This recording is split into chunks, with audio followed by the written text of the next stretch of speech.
আপনারা আপনাদের মতো স্বাধীন সার্বভৌম চিন্তা করবেন, কাকে দিবেন ঠিক করবেন। আমি আমার কথা বলে গেলাম, বাকিটা আপনারা যারা নেতৃস্থানীয় লোক আছেন আপনারা নিজেরা বুঝবেন। বিবেককে বিচারকে কাজে লাগাবেন।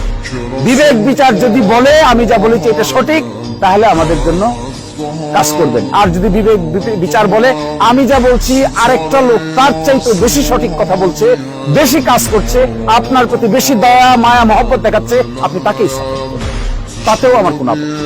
আমি এত ছোট মনের লোক না যে আরেকজনকে গালিগালাজ করে বা আরেকজনকে হেয় প্রতিপন্ন করে আমি বড় হতে চাই। এটা আমার কাজ না, এটা কোনোদিনই আমি হতে চাইব না। আমার যদি কোনো ইজ্জত না থাকে, কোনো সম্মান না থাকে, আরেকজনের ইজ্জতের বিনিময়ে আমার ইজ্জত বাড়ানোর কোনো দরকার আমার নেই।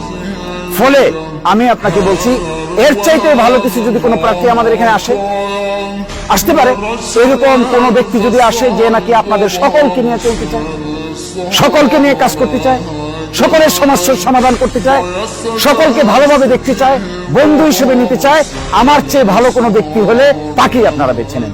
দেখবেন আমি আপনাদের কোনোদিন কোনো কালে আপনাদের দুয়ারে এসে বলবো না যে আমার চাইতে ভালো ব্যক্তি আসা সত্ত্বেও আপনি আমাকে পছন্দ করেন। এটা আমি কোনোদিন বলতে আসবো না। এত স্বার্থপর মানুষ আমরা নেই।